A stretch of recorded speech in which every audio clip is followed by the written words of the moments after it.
Hmm.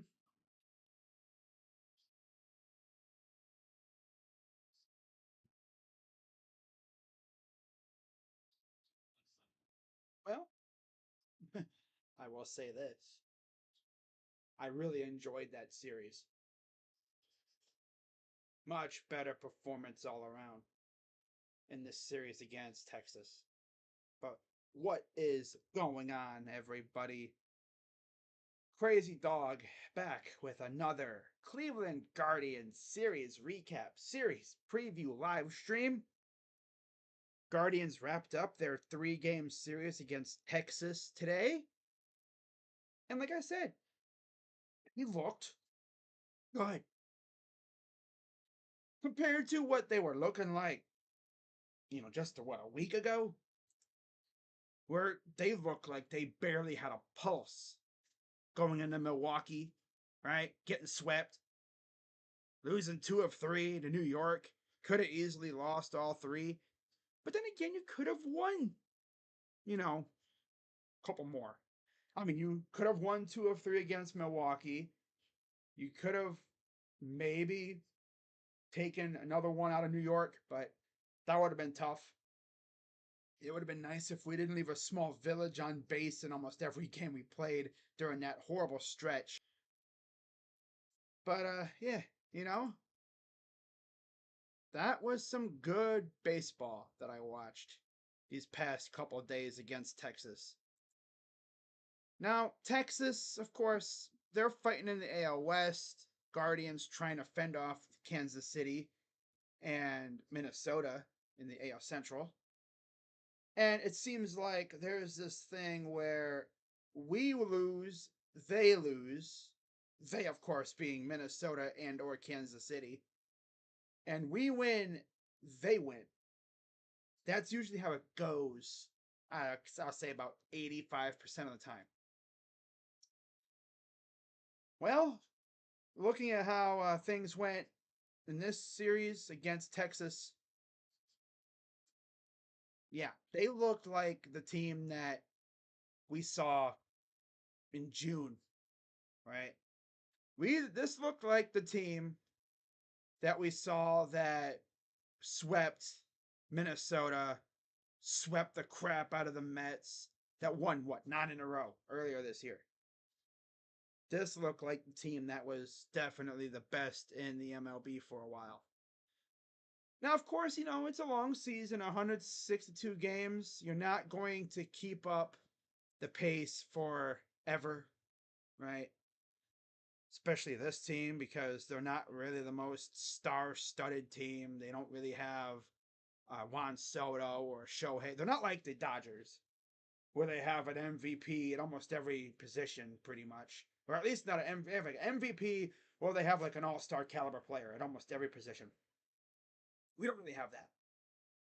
The Guardians are notoriously a top-heavy team. Kwan, J. Ram, Naylor, and I guess you could even add like Andres too. I guess if you really wanted to. About Josh, of course, Josh Naylor, not Bo. Hell no.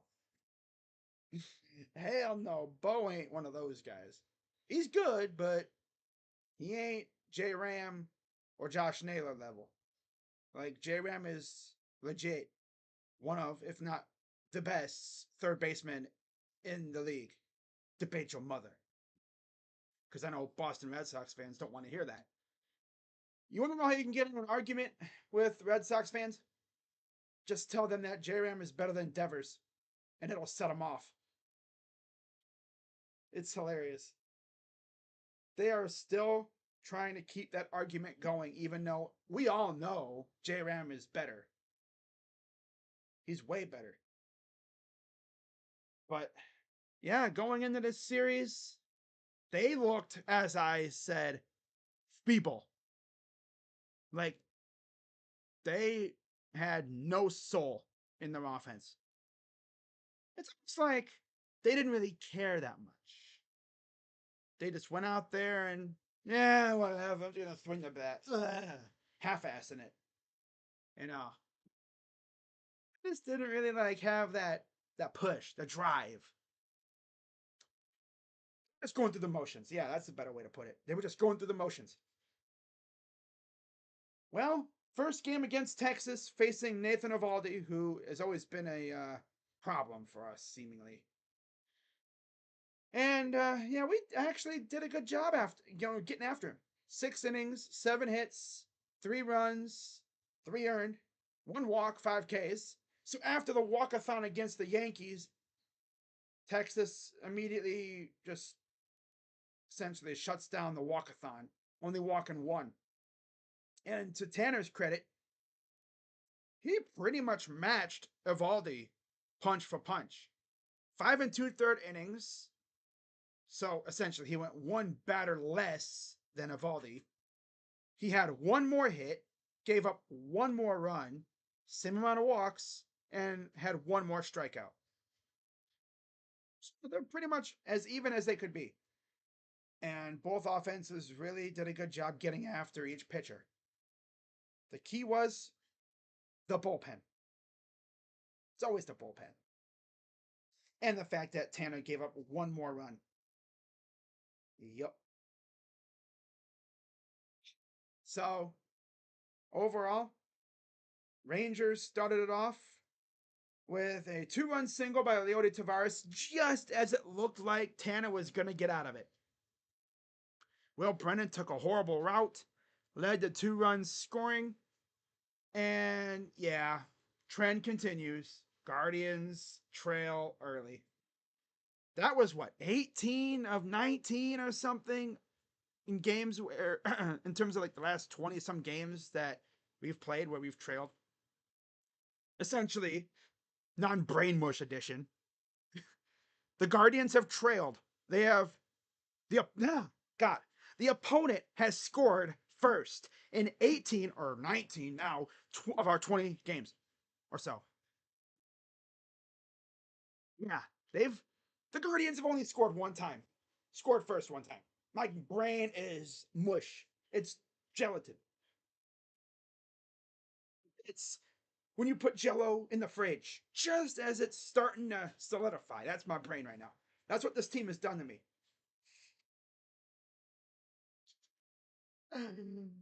Oh my god. Yeah, the Guardians have had a thing where they just have not been able to score first. Although, on the positive side, the Rangers didn't score first in the first inning. They did it in the second. Yeah. Taveras with a 2-run single, single. And then Corey Seager would bring home 2 more with a double. A 2-run double. So it's 4-0.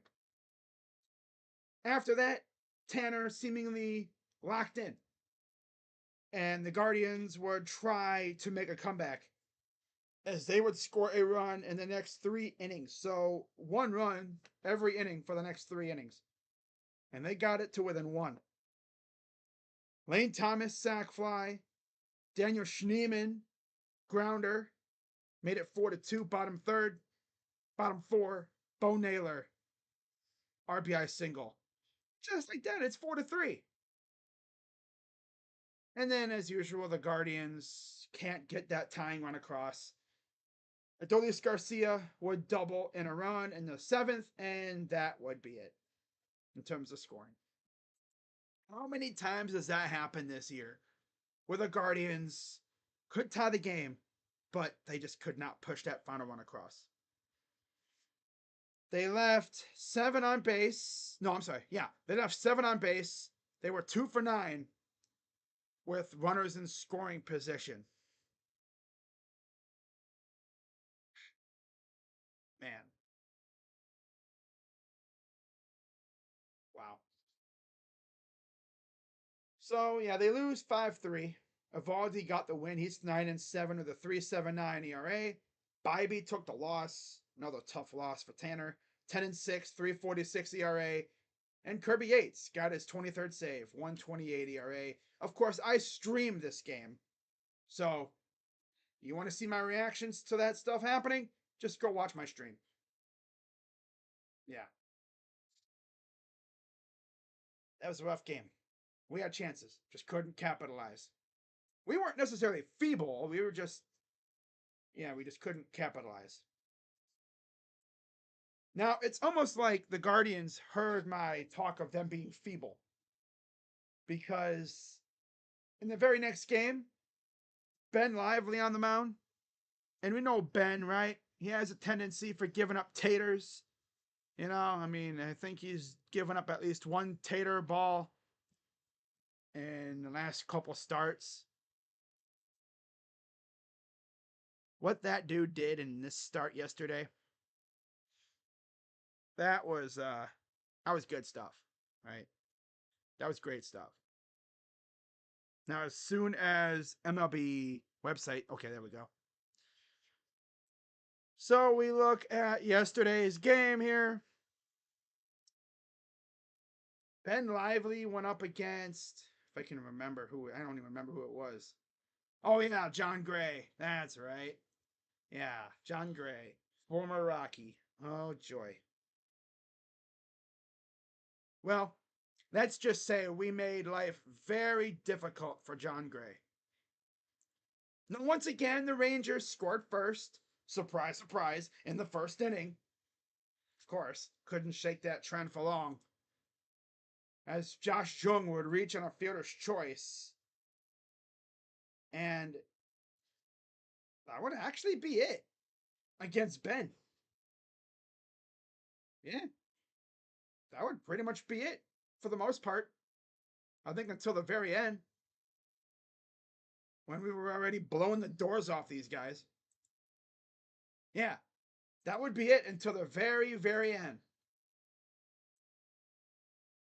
So, he had a kind of a rough kind of inning, I'm pretty sure. Let me check just to make sure. Oh yeah, he had a long inning. A single, a strikeout, a flyout, a single, a walk, a fielder's choice, and then a force out. Long inning. And then after that, it's like, again, just like Tanner, he locked in. And it really helped that the Guardians' offense just erupted. Bottom of the first inning, Josh Naylor would tie the game on a ground out as usual. That's what he does. That's his MO, right? You know, all he does is ground out, seemingly. And then the bottom of the second inning came up. Stephen Kwan doubles in a run, or 2 runs, yeah. 2-run double for Stephen Kwan. He gapped one. Love to see that. And then Andres, RBI single, 4-1. I'm like, hey, yo, 4-1. Scoring? You mean we score multiple runs in an inning? Wow. Crazy, right? And then he thought that was it. No. Because bottom of the third comes up and Big Christmas delivers a tank. Yeah. Got us a tank. Yeah. 3-run home run to left field. As for the logistics of it, 405 foot, 107 miles per hour. Absolute missile off the bat of John Kinsey Noel. I saw something that said he swung that bat 84 miles per hour. Like, damn. I guess in terms of swing speed, that's like the speed of sound. Oh my God. And then, to make things even better, Stephen Kwan drew a walk, which scored a run on a passed ball. They had trouble with that in this game. Yep. At this point, they actually took out John Gray. I cannot remember the last time we chased a pitcher this early in a game. It's been a while that we've chased a starter not even 3 innings in. Like, they had to go to their bullpen early in this one. Stephen Kwan would draw a walk and then, again, get that run home on a pass ball. And then Daniel Schneemann, bottom 5. So we don't score in the fourth. Poverty. Feeble. Ass. Darn you. How dare you don't score in the fourth inning?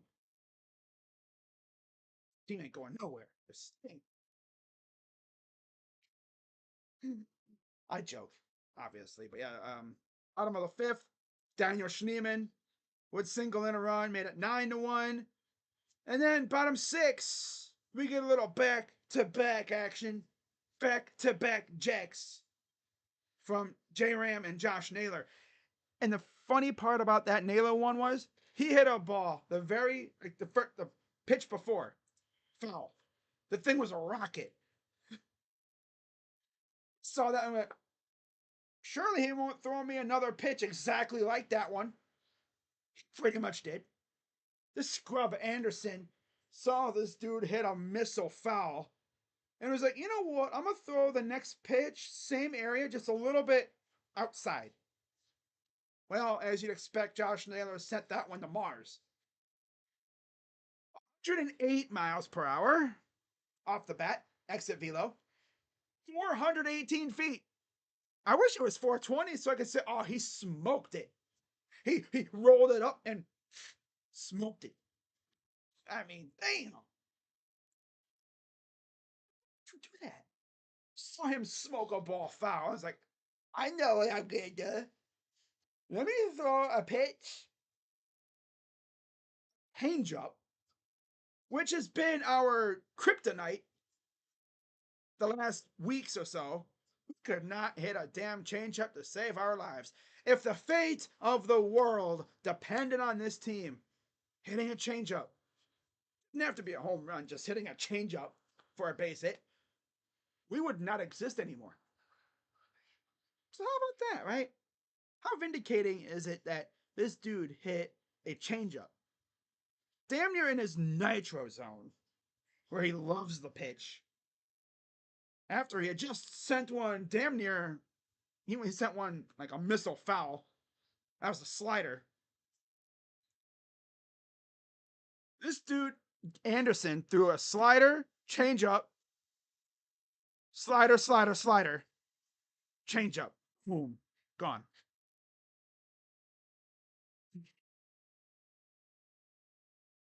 Oh, man. He tried to sneak a cookie past this dude. He tried to sneak a cookie past Santa Claus, and it failed miserably. He ate that sucker up. Oh my god, but yeah, that was beautiful stuff. That was beautiful. Now, of course, like I said, the Rangers would score a couple runs as Leody Tavares would double. And by this point, this was off a lively. They took him out. And then they brought in Scott Barblow, who had to give up a run because that's what he does. He stinks. Granted, the guy that we gave up for him, I think he's a free agent now. Yeah, Padres got rid of him, sent him to New York, and he stunk over there too. So, yeah. Semien would single in a run. I made it 11-3, but not to be outdone by his brother, bottom seven, Bo Naylor, against Anderson. This wasn't a cookie. It was on the outside edge of the zone. So he really had to cross the road to get this one. He had to go over the plate to get this one. And he still pushed it out to right center. 101, 102 miles per hour off the bat, 388 feet for Bo Naylor. His 10th of the year. And another Guardian has now hit double-digit homers. I like how they're all coming at once now. Right? There was a time where we only had two guys hitting double digits, and now we have like 5 or 6. It's freaking awesome.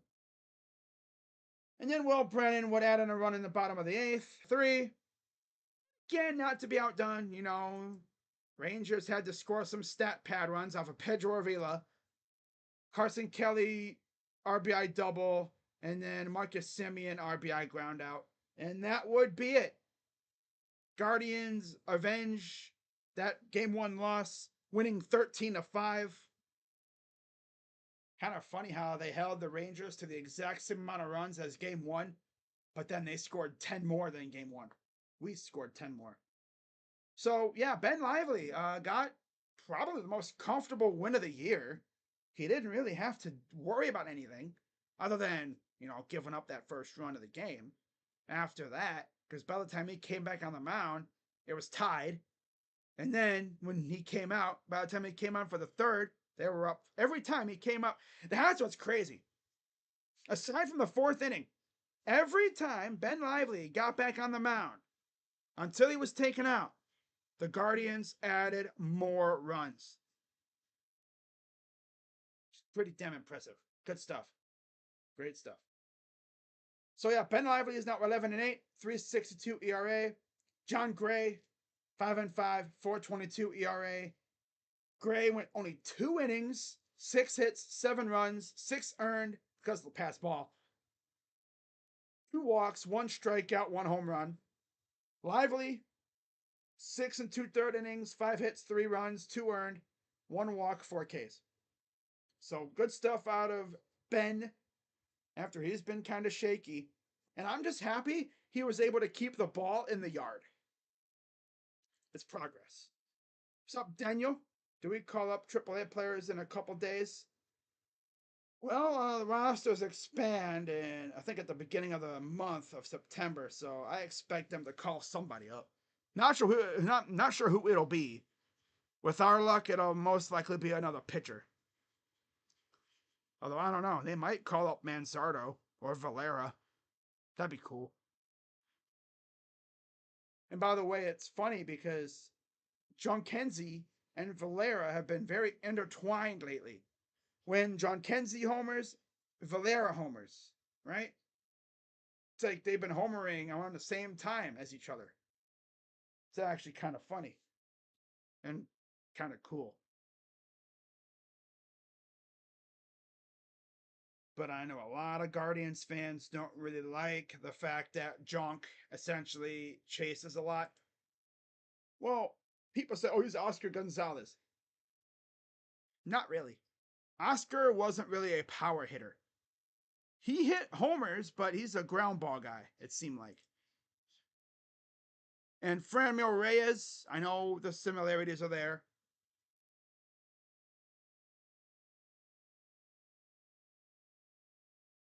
Oh, wow. Brian Danielson won, huh? That's cool. Tapped swerve? Ooh. Wow. Okay. Cool. Wow, how about Travis Bazzana hit a homer too? How about that, huh? So yeah, Ben Lively got the win, and I'm sure he enjoyed this game. All right, but yeah, I need to see Valera up soon, mainly because we haven't seen him yet, and he has like no time left in AAA after this year. Like he has to make the team next year, or he's a free agent. He'll be like in the Rule 5 stuff. I think. I don't want to lose him. He'll end up like freaking Santander, go somewhere else and absolutely cook, and then we'll have to look like idiots again. At least we kept up Daniel Schneemann, right? Swear to God. They better not even think about doing that. So we win game two. We avoid a sweep. But now we have a chance to get the series win today. And we have Matthew Boyd on the mound, who, aside from his last start against New York, even in that start, he looked okay. I mean, he was phenomenal in his debut with us. And I would just say this. He was good again. Yeah. He has a ton of potential. And if he wraps up this season looking good, some team is going to give him a nice healthy contract for multiple years to pitch for their team. He's pretty good. Kind of hope I would not mind if we kept him around. But we'll see what happens. Right? And they faced Bradford for Texas, who's also decent in his own right. Bradford went 6 innings, 3 hits, 2 runs, one earned run. 2 walks, 3 Ks, and a homer. Matthew Boyd had one of the better stat lines I've seen from a pitcher at times. Because, I mean, I've seen good stat lines, but we've lost because our offense is putrid. But yeah, he went 6 innings as well, 3 hits, 1 run allowed, 1 walk, 4 Ks. Solid stat line for Matthew Boyd. Good stuff. Against a pretty solid lineup in Texas, too. I mean, just look at the top of their order. God, Simeon, Seager. Yeah, you have Grossman in there. Okay. Adolis Garcia, Jung, Lowe, whatever, Lowe, Langford, Heim. Solid lineup. And Boyd only gave up, what, 1 run? Not bad. Not bad at all. And get this, too. For the second time in, like, what, the last 20 some games, the Guardians scored first. Bottom of the second inning, we got another tank shot from Jhonkensy Noel. Big Christmas delivered again. 105.5 miles per hour off the bat, 413 feet. Absolutely tanked one. They thought they could, again, sneak another cookie by Santa Claus. Stop trying to sneak cookies past Santa Claus. It does not work. They're going to eat them up because the cookies are delicious.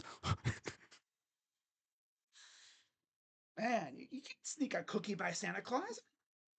Man, especially Noel, bro. You calling him fat? No. I'm saying if you put a pitch in the bad spot against him, he'll crush it. Not a guy to do that. Sometimes you can get away, with a pitch in a spot like that. Maybe a guy will pop it up or ground out. This dude, with the way he swings his bat, it's all about launch angle with him. If that bat touches a ball in the sweet spot, boom, it's gone. It's going to the seats. Say bye-bye. The ball's going into orbit. Right? It's crazy how good he is. People actually said he was like Oscar Gonzalez. Again, Oscar was not hitting tanks like that. He hit a home run every once in a while, but my God, he was so annoying to watch because that dude would swing at the most ridiculous pitches, which, don't get me wrong, Noel does too. But I guess it just comes with the game. And I will gladly take those hilariously bad strikeouts if he's hitting tanks like that. I don't think I'm swinging at a pitch in the other batter's box if the very next time he's up, he hits a ball 450. Like, that just comes with the territory. He's an aggressive swinger. He's still young, too. He'll learn. He's actually adjusting. You can see it a little bit. He's not trying to hit every ball out, which has seemingly been what our team has been trying to do, because they're trying to be the Yankees. That's why I've said this team has seemingly had Yankees syndrome for the last month or so, which is mainly why they've struggled, because not every pitch is going to go out. Try and get base hits, right? Don't try to hit every pitch out because it's not the way it works, right? Now, what's funny is during the game yesterday, it came out that apparently Stephen Vogt decided to spice things up during batting practice. He had the guys playing games, pretty much, like home run derby and stuff, to kind of get the vibes going. And they went out and scored 13 runs. So if you ask me, they should be doing that every game from now on.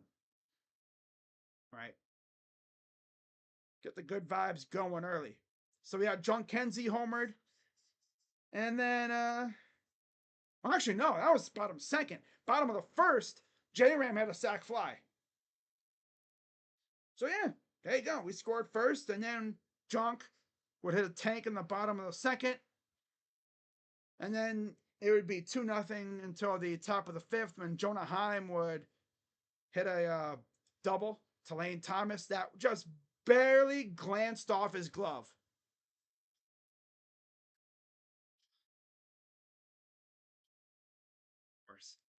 Of course.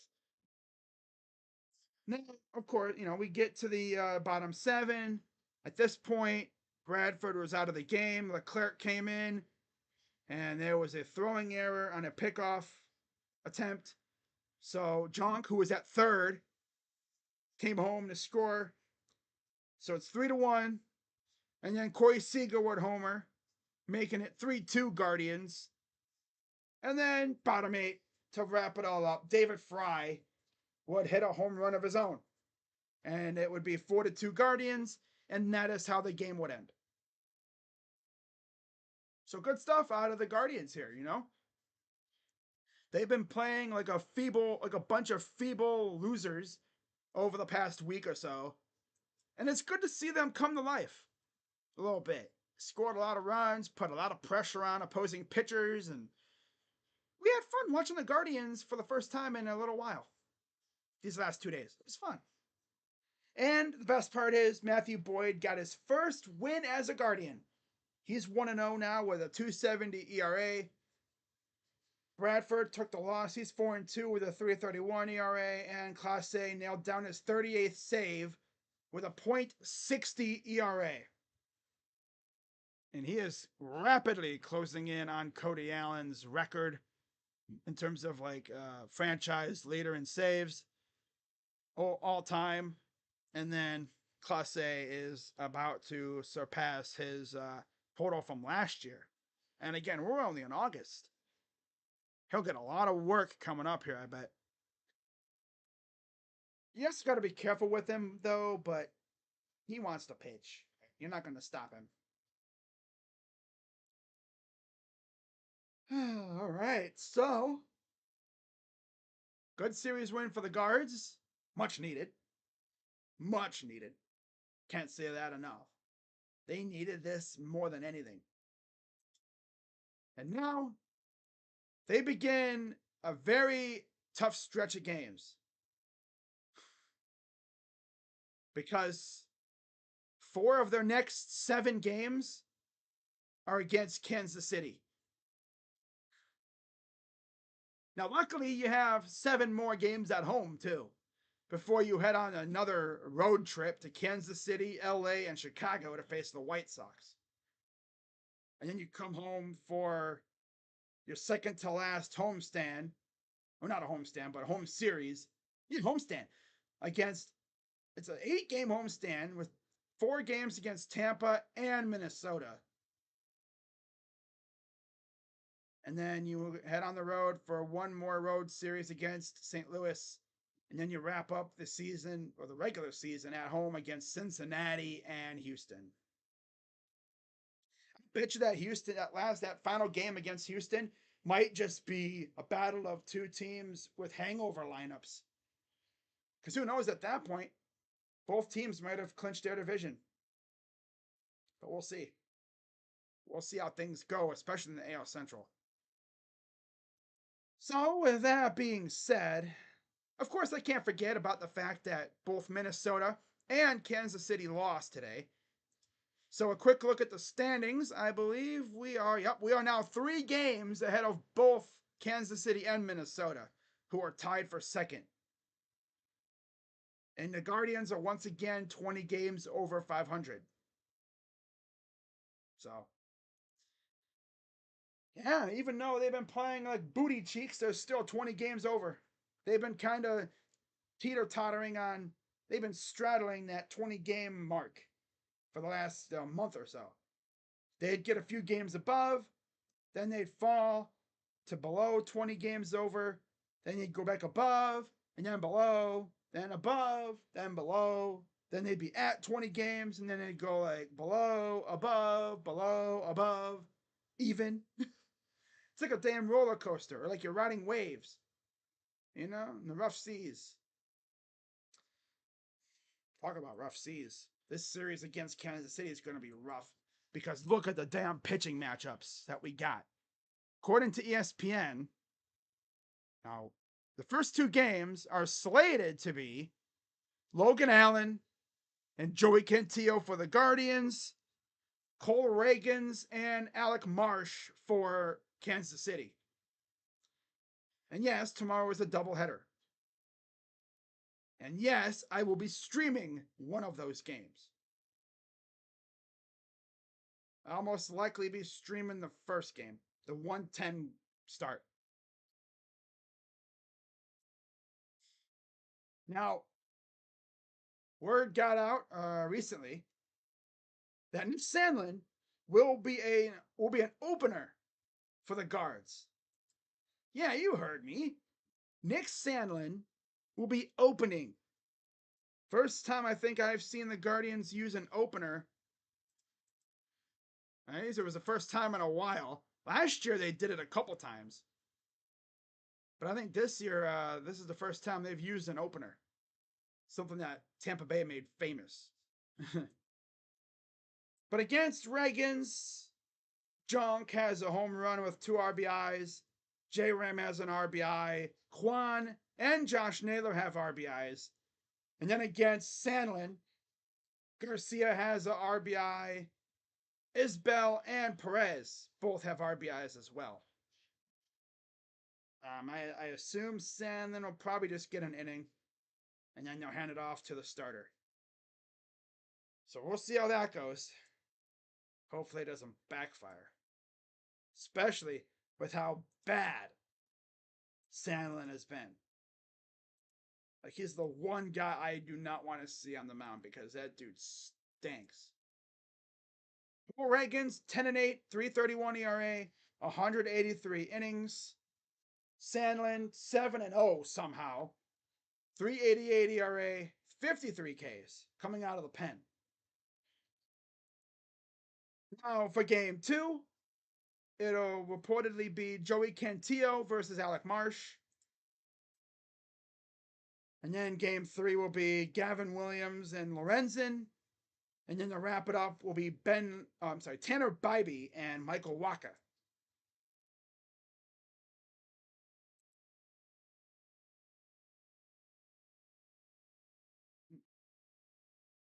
All right, just checking Twitter too, just to see what's popping. What's up, B? They definitely need to take 3 out of 4 from the Royals if they can't sweep. I think they probably can.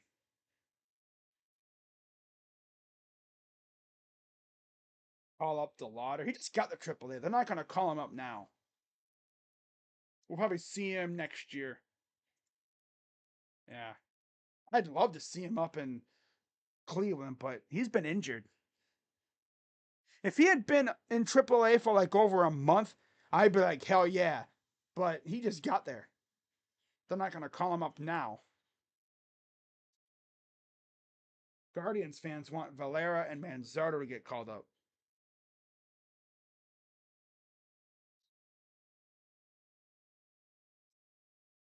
All right, so Logan Allen against Marsh. Marsh is 7-7 with a 4.71 ERA, 93 Ks. Logan Allen, who will be called up here, 8-4, 5.56 ERA, 78 strikeouts against Marsh. J-Ram has 2 homers with 3 RBIs. Naylor has 2 RBIs. Kwan has 3 RBIs. 3 RBIs and 6 at bats. That's crazy. With a 1571 OPS. Rocchio has a 1000 OPS. Damn. And J-Ram has a 1518 OPS. Wow. Against Allen, Garcia has a homer with an RBI. Melendez has a home run with 3 RBIs, as does Perez. Home run and 3 RBIs. And then Melendez has 3 Oh, yeah, okay, I just talked about him. Hampson has a RBI. So this should be a fun one. Again.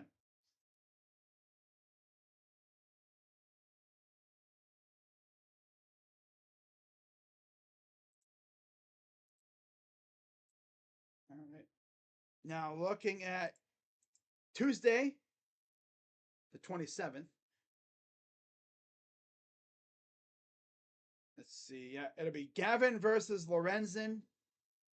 Of course, Gavin's been pitching better, but he's been scourged by bad offense. Lorenzen, 7-6, 3.47 ERA, 91 Ks. Of course, he was acquired at the deadline by Kansas City. Going up against Gavin, who's 2-6 with a 5.13 ERA, 52 Ks. Against Lorenzen, of course, J Ram has a home run with 3 RBIs. And Hedges has an RBI against him. Wow. And against Gavin, Isbell has an RBI. Witt has an RBI. And that's it.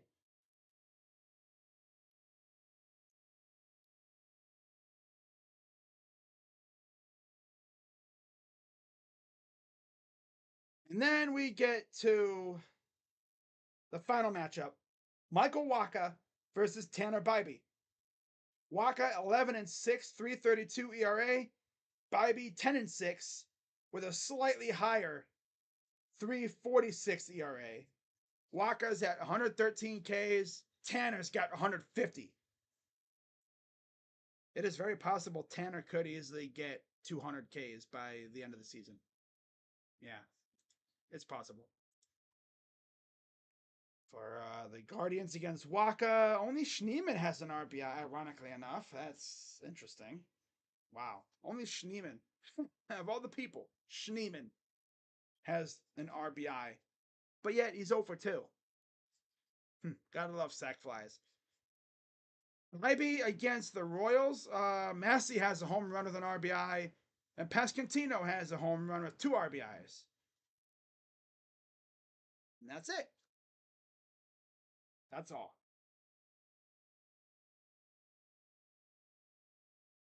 All right, now I'm not really gonna dig into the whole recent thing. Actually, I probably could. I'll do it for both. So, again, we're gonna start off with the first matchup. That, of course, then I'm gonna wrap this up with this. So I'm just gonna get rid of that because I already went through the matchup. But for the Guardians, of course, game 1 will be Nick Sandlin. And he's been very up and down. And he'll be going up against Cole Reagans. Yep. Just like Lorenzen Reagans is a former Ranger. I think he was one of the top-ish prospects, too. Reagans, 2-1 in his last 3 starts, coming off a 5-inning, 3-hit, 4-run, 3-walk, 9K performance in the loss against the Angels. He went 7 against Minnesota on the 14th and 6 in the 3rd against Boston. Gave up 1 run apiece in those games. 8 Ks against Minnesota, 7 against Boston, 2 walks against the Red Sox, and he gave up 6 hits against Boston and 5 against Minnesota. And then Nick Sandlin, of course, he, coming out of the pen, went an inning against Milwaukee, only had a strikeout. New York gave up a hit, and then against the Yankees again, 2 days later, 1 hit, 2 runs, and a walk in 2/3 of an inning. 2/3 of an inning. So we got 2 outs. Yeah. Yep. Now game 2, Logan Allen, who will be brought back up. We already know what he does. We've already seen what that loser does. Not ready for that. Against Alec Marsh, who's also not in here. So he must be being called up for this game now, too. So we'll see how that goes. And then Williams and Lorenzen. Of course, Gavin, as I've mentioned, he's been so much better. But of course, he has to go up against Lorenzen, right? Yeah, Lorenzen.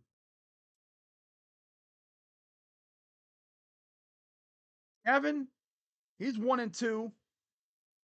Couple bad losses, just no offensive support. Against Minnesota, he got a win in 6 innings, 4 hits, 1 run, 3 Ks.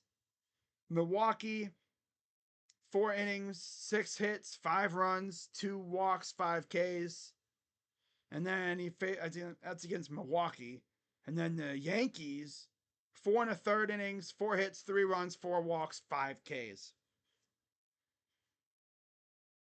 The freaking walks, man. Oh my God. Boy, no surprise he lost to the Milwaukee Brewers and the Yankees with those stat lines. Now for Lorenzen, he's 2-0 in his last 3. Had a no decision against St. Louis on the 9th. 4 1/3 innings, 6 hits, 3 runs, 2 walks, 3 Ks. Cincinnati got a win, 5 2/3 innings, 2 walks, 2 hits, 1 run, 3 walks, 3 Ks. And then against the Angels, he went 7 innings, a 4 hit, shutout, 2 walk, 5 strikeout baseball. And he got the win against the lowly Angels. Yay. And then to wrap it up again, Bibee versus Wacha.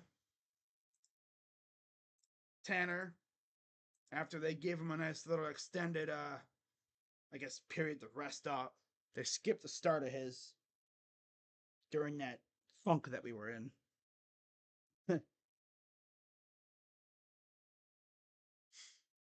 But you look at his last couple starts, he's again 1-2. A victim of, again, no offense. Minnesota, 5 2/3 innings, 6 hit, 1 run, no walk, 5K baseball, got the win. Milwaukee went 5 innings, 3 hits, 1 run, 1 walk, 7 Ks. Like, how do you lose a game like that? Give up 1 run. Again, offense. Where you at, though? And against Texas, they got to him a little bit. 5 2/3 innings. Again, like I just said, in 1 inning, gave up 4 runs. 8 hits, 4 runs, 1 walk, 6 Ks. Just had some bad luck with the offense. Michael Wacha is 3-0 in his last 3 starts. 7 innings against St. Louis, 6 against Cincinnati, and his last start 2 days ago against Philly. Against St. Louis, 5 hit, 2 run, 2 walk, 6 Ks. Cincinnati, he absolutely torched the Reds. He cooked them. He carved them up like a damn Thanksgiving turkey. 4 hits, 1 walk, 9 strikeouts. They could not touch him. And then Philly, 6 hits, 2 runs, no walks, 5 Ks. In his last 7 games, he's 5-0. Wow. Okay, then.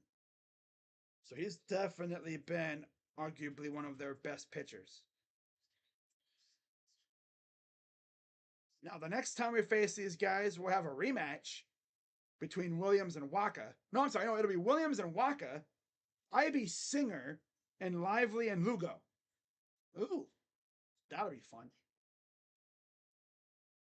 Now, we do have a series with Pittsburgh in between. Lively versus Falter, Boyd and Ortiz. And I assume we avoid Skeens. So that's cool, I guess. I know Jacob Frederick really wanted to face Skeens, but it looks like that's not going to happen. Yeah. Looks like that will not be happening. No Skeens.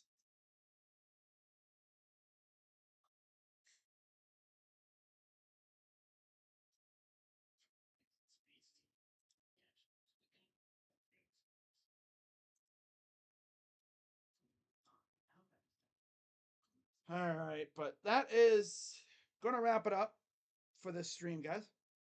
Shout out to everyone who came through, as always.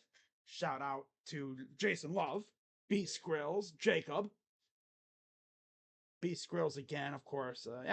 Daniel, and everyone watching who was in the chat. How many more series do we have left? Can't be too many more. 1, 2, 3, 4, 5, 6, 7, 8, 9, 10. 10 series is left this year. Wow.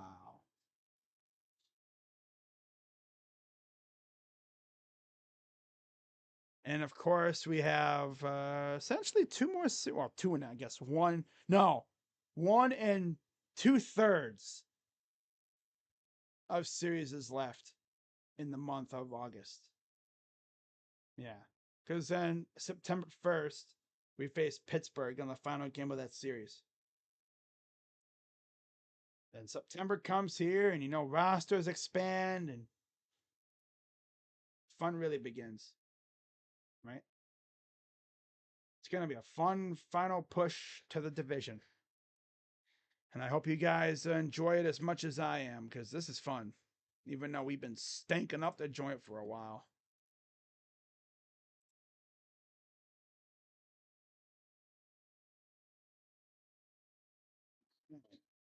But that is going to wrap it up for this one, ladies and gents.